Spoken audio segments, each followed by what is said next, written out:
We're back at the Zoholics 2024 conference in Austin, Texas, with 6'5" on the road. I'm Cory Johnson, Lisa Martin with me as well. And there's no better way to understand what a product does and how well it does it than to talk to the users of that product.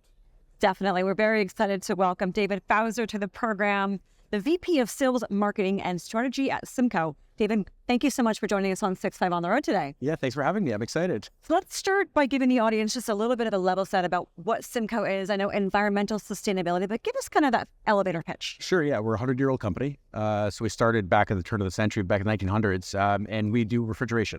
And so back then, our biggest competition was ice from Lake Ontario.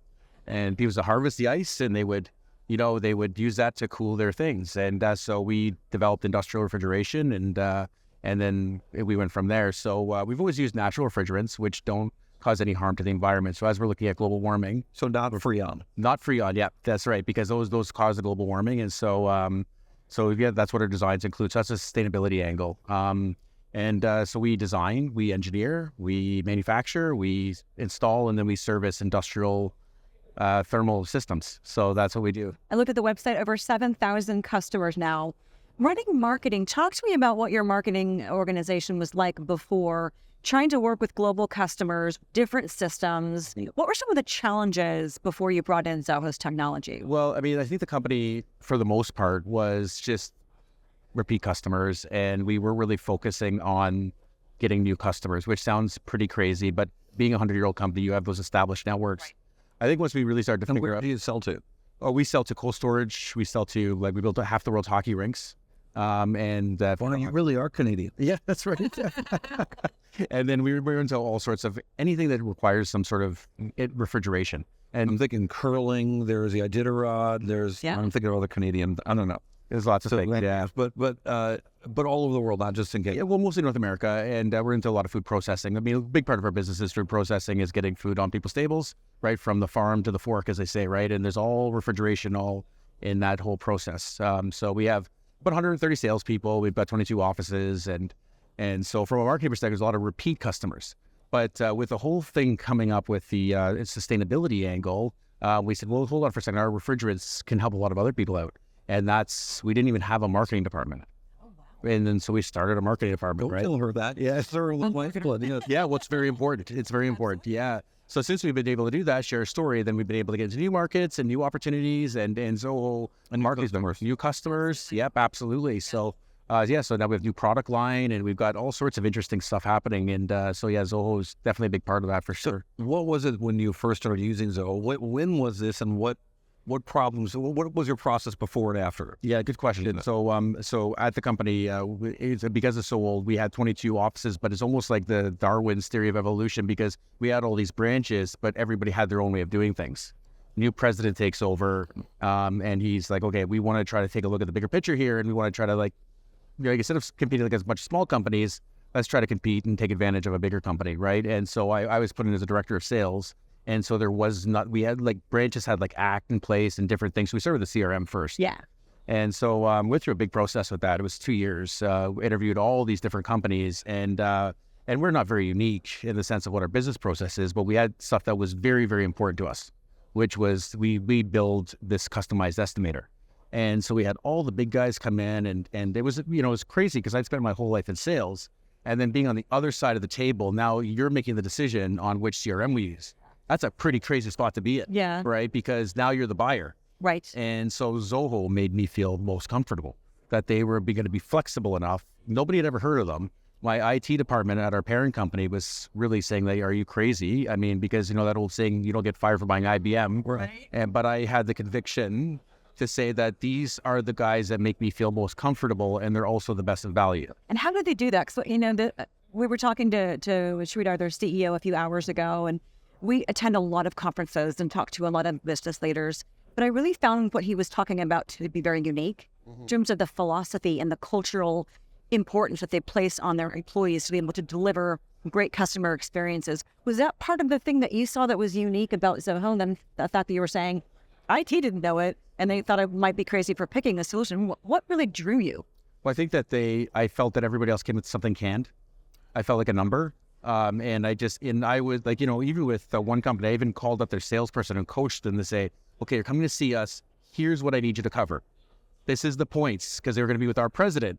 And of course, they came with the same canned presentation, and I just was thinking in my seat. So I felt that I felt that I would have this very customized solution, and I felt that the philosophies, I didn't believe them at first, to be honest with you. I did go to India with Zoho, and I saw that it's real. Yeah. Right. It's not just talk; it's real. Like, I mean, What's real? The culture. They take care of their employees. They have their own hospital. The food is like amazing that they give to their employees. It's all organic food that they give them, and everybody seemed really engaged and really happy. Like, it's like, hey, can I get a job here? Right? I mean, it seems like a place that I want to work. Yeah. So so I was fortunate that they took me there, and then we went to the farm where they built. They grow a lot of food, and yeah, it's really. I mean, it seems as though. Wait, explain the farm, because we haven't talked about We the show yet. talked about that yet. Well, he's got this humongous farm. It's filled with children. He's got schools there. He's really helping the community out. He's got jobs for people. He's trying to uplift the community. He's also looking for talent as well, too. So for his company, so he has ways that people from the community can actually get a job at Zoho eventually. So he's looking for talent in amongst the people that are there, and he's uplifting the community. It's a beautiful farm. It's all organic. He's very. I hate to say it's such an organic approach to building his business, building the Zoho business. It's very unique. It's very unique, and he just seems very authentic. Like, he's more interested in talking about his farm than he was talking about Zoho, right? I mean, and very passionate about that. So it seems as though, like, he built Zoho up, and I'm talking from the outside here. Like, I'm not sure, but it seems like from my perspective as a customer, he started Zoho to sort of fund his farming and community, right, raising his community. Like, it's so. I mean, that's pretty amazing from a customer perspective to see that, and very motivating, and made me feel happy that you're part of that, right? You get to advise them on a roadmap, R&D. Is there any sort of kind of symbiosis in your relationship with them to help them go, this is what we need. You don't have it yet. Mm-hmm. Is that kind of relationship? I've had conversations with all our senior staff from a very humble perspective on exactly how they can make my life easier. Right. And so I felt that it was pretty authentic, and I felt that they have my best interest at heart as a customer. So interesting. Have you changed your own sales process as a result of not just the use of the software, which I want to talk about, but that approach? I think so. Yeah, because I think the thing is, like, really making our customers' jobs easier. And I say that to our sales team all the time. We don't need to sell them. We just need to focus on making their job easier. So I think from that perspective, yes, I have changed my sales process from that perspective. My dad was in sales, and he would say that all the time. He's like, I don't have to sell anything. Mm-hmm. I just got to figure out if I can help them solve their problems, and then they'll buy it. Yeah. That's right. That's exactly what it is. Yeah. Speaking of problem solved, talk to me now, guy. I'm a marketer. Yeah. How has the marketing process evolved and changed as a result of leveraging the Zoho technologies? I imagine things are more streamlined, more automated. Mm-hmm. Marketing's happier, sales is happier. But give us that kind of positive business outcome view. Yeah, I think it's pretty positive. For one thing, like, we're lucky that I look after the sales and the marketing at the company, and I didn't know how important that was until I actually started doing that, because you could actually, I empathize with the marketing team and I empathize with the sales team, and then we try to work together. Yeah. So really, the job that we see it of the marketing team in our company, and this is not unique by any means, but it's to find qualified leads for our salespeople. They need to enable the salespeople and find, help them with the messaging, help them with the content, and 50% of our marketing is internal, because we're creating these new products, and we got to figure out how do we market this to our people so they know what how many people. We have 130 salespeople, but 1,200 employees. Okay. Right. So what's the messaging? Again, it's all very basic for somebody of your history with marketing. But for us, it was fairly new. And but I think what I like about the Zoho product specifically was they were very easy to pick up and use. Like, we didn't get training on them.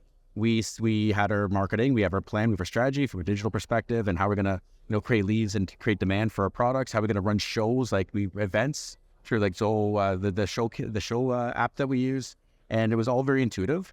And then it integrated with our CRM seamlessly. So it was quite a easy experience, I would say. Like, your industry is so dynamic right now. I own stock in a company called Comfort Systems, and I've owned it for quite a long time. Yeah, I know Comfort Systems. Yeah, they'll probably buy your company at some point. They do a lot of acquisitions, but what has happened in their business the last 4 or 5 years? I've been following the company for 15 years.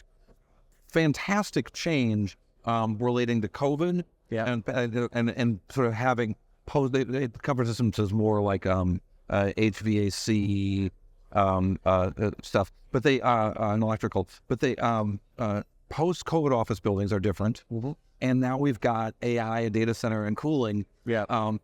which is a huge, huge business. And I would imagine it's impacting the Oh, it is. Yeah, we're just going to release our new product like any day now. It's called Data Force One, and it uses natural refrigerant, saves 30% energy for data centers, which is huge because data centers all about incoming power. So the energy bill they don't care about, but it's the incoming power. So our solution, we're working with a major chip manufacturer, saves 30% energy over the other alternatives, which means they could have more, use that towards more storage or something like that. The big numbers Hewlett Packard put out yesterday were successful because their liquid cooling in their servers were so hot. Yep. That was a pun fully intended. I got it. I'm sorry. I can't help myself. But so given that dynamism in your industry, it would seem like your need for this product's even greater. Oh, absolutely. Yeah. Because it's 50% marketing's internal, but also we're now branching into district heating and cooling, where we're heating, cooling whole neighborhoods with one system. We're getting into data centers. We're getting into EV cooling stations. Well, there's also this thing called climate change. Climate change was a huge driver, right? And so even when I say we're in the refrigeration business, we're not anymore. We're in the thermal business because for every unit of energy you put into one of our systems, you get 3 units of thermal energy, which can be used for heating, cooling, or refrigeration. So it's about recycling that energy. And I don't want to get through a big scientific talk on you here, but it's the evolution of our products to solve the needs of climate change, get off natural gas, and make sure that our the refrigerants, if they do leak, don't end up in our atmosphere and cause more heating.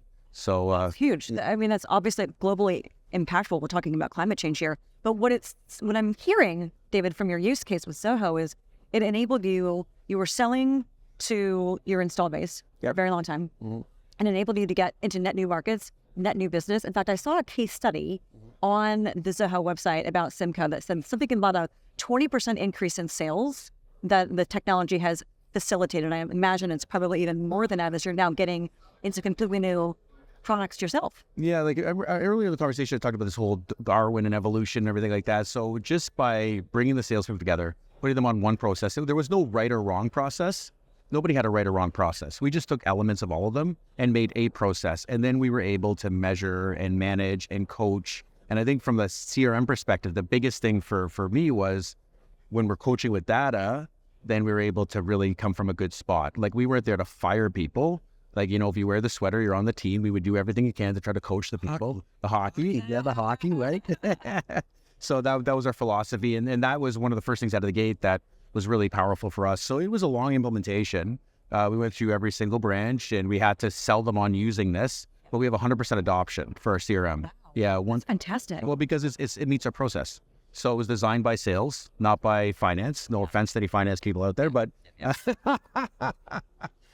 yeah, so it's made for salespeople, and so it makes their job easier. Yeah, that was the main thing, and Zoho allowed. And who doesn't want that? Make my job easier. Enable the internal folks and the external folks to come together to deliver what customers need. Make that experience as seamless as possible and as personalized and relevant. Last question in our last 30 seconds, David. Sure. You have a breakout session coming up in a short while. Give our audience here at 6.5 kind of an overview of the top 3 things the audience today is going to take away. Yeah, I think that really I'm going to just reiterate that Zoho is very easy to use. Like I'm not an IT person. I'm not a computer person at all. I'm able to do changes. I'm able to do it myself. I don't need to wait for an IT person to do something for me. So most of the stuff I do myself within there. If I need to change something, do something, report on something, No code. No code, and I have no IT experience at all. So I think I don't need it, right? And I think that all the products integrate together.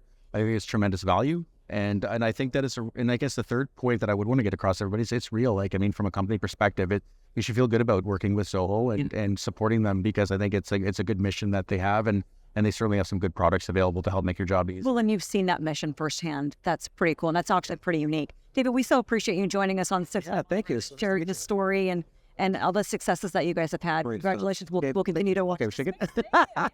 Maple Leafs, Turks, Rangers, No Stanley Gons. We've got more coming from the Zoholics conference in Austin, Texas when 6.5 Live continues.